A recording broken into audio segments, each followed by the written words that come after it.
ഞാൻ ഉണ്ടാക്കാൻ പോകുന്നത് വഴുതനങ്ങ മസാലയാണ്. അതിന് വേണ്ടിയിട്ട് ഞാനിവിടെ 7 വഴുതനങ്ങ എടുത്തിട്ടുണ്ട്. ഇതുപോലത്തെ ചെറിയ സൈസായിട്ടുള്ള വഴുതനങ്ങയാണ് എടുത്തിരിക്കുന്നത്. പിന്നെ 1 ടേബിൾ സ്പൂൺ കടലപ്പരിപ്പ് എടുത്തിട്ടുണ്ട്, 1 ടീസ്പൂൺ ഉഴുന്നെടുത്തിട്ടുണ്ട്, 1 ടീസ്പൂൺ മല്ലി എടുത്തിട്ടുണ്ട്, 4 വറ്റൽമുളക് എടുത്തിട്ടുണ്ട്, 2 ഗ്രാമ്പു എടുത്തിട്ടുണ്ട്, 1 കഷ്ണം പട്ട എടുത്തിട്ടുണ്ട്, ചെറിയൊരു കഷ്ണം പട്ടയാണ് എടുത്തിരിക്കുന്നത്. പിന്നെ 1/4 ടീസ്പൂൺ ജീരകം, കുറച്ച് പുളി എടുത്തിട്ടുണ്ട്, 1/4 കപ്പ് തേങ്ങ ചിരകിയത് എടുത്തിട്ടുണ്ട്. വഴുതനങ്ങയൊക്കെ ഒന്ന് മുറിച്ചെടുക്കാം, എന്നിട്ട് ഉണ്ടാക്കാം. വഴുതനങ്ങയൊക്കെ ഞാനിതാ നീളത്തിൽ ഇതുപോലെ മുറിച്ച് വെച്ചിട്ടുണ്ട്. ഇനി ഇതെല്ലാം ഒന്ന് ഡ്രൈ റോസ്റ്റ് ചെയ്തെടുക്കണം. ചൂടാക്കാൻ വെച്ചിട്ടുണ്ട്. അതിലേക്ക് എടുത്തു വെച്ച ഈ സാധനങ്ങളൊക്കെ ഇട്ട് കൊടുക്കാം. ഇത് ലോ ഫ്ലെയിമിൽ ഇട്ടിട്ട് റോസ്റ്റ് ചെയ്തെടുക്കാം. എണ്ണയൊന്നും ഒഴിക്കേണ്ട ആവശ്യമില്ല, ഡ്രൈ റോസ്റ്റ് ആണ് ചെയ്യണത്. ഇവിടെ 4 വറ്റൽമുളകാണ് എടുത്തിരിക്കുന്നത്. ഓരോരുത്തരുടെ എരിവിനനുസരിച്ചിട്ട് മുളകിൻ്റെ എണ്ണം കൂട്ടാം.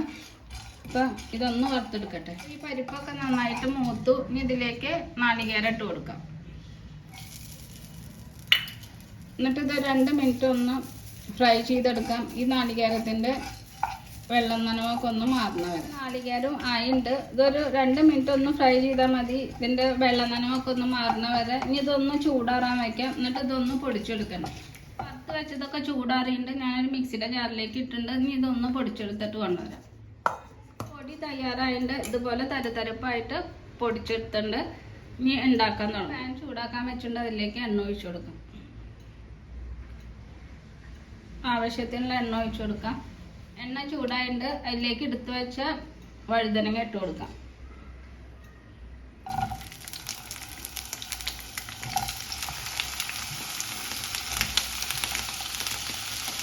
ഇതിലേക്ക് 1/2 ടീസ്പൂൺ മഞ്ഞൾപ്പൊടി ഇട്ട് കൊടുക്കാം.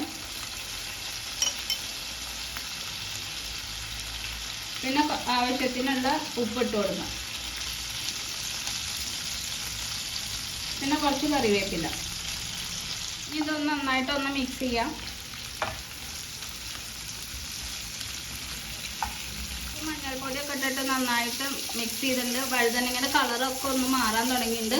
ഇനി ഇതൊരു 5 മിനിറ്റ് ഒന്ന് വേവിച്ചെടുക്കാം, ഒന്ന് വെന്ത് വരണ വരെ. വഴുതനങ്ങയൊക്കെ ഒന്ന് വെന്തുണ്ട്, ഒന്ന് സോഫ്റ്റായി വന്നിട്ടുണ്ട്. ഇനി ഇതിലേക്ക് പുളിവെള്ളം ഒഴിച്ചു കൊടുക്കാം. പുളിവെള്ളം ഒഴിച്ചു കൊടുക്കാം. എന്നിട്ട് ഇതിൽ കിടന്നിട്ട് ഇതൊന്ന് വെന്ത് വരട്ടെ.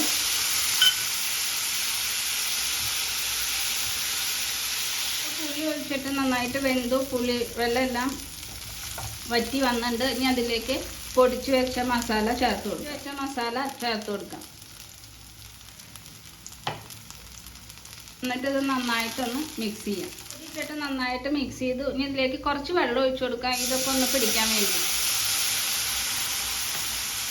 കുറച്ച് വെള്ളം ഒഴിച്ചു കൊടുത്തിട്ടുണ്ട്.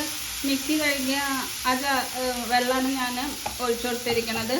ഒഴിച്ചു. ഇനി ഇത് നന്നായിട്ടൊന്ന് മിക്സ് ചെയ്യാം. ഉപ്പൊക്കെ ഇല്ലേന്നൊന്ന് ചെക്ക് ചെയ്യുക. ഇനി ഇതൊന്ന് ആവട്ടെ, 1 മിനിറ്റ് ഒന്ന് വേവിച്ചു. അതിൽ മസാലയൊക്കെ നന്നായി പിടിച്ചിട്ടുണ്ട്. വഴുതനങ്ങ മസാല തയ്യാറായിട്ടുണ്ട്.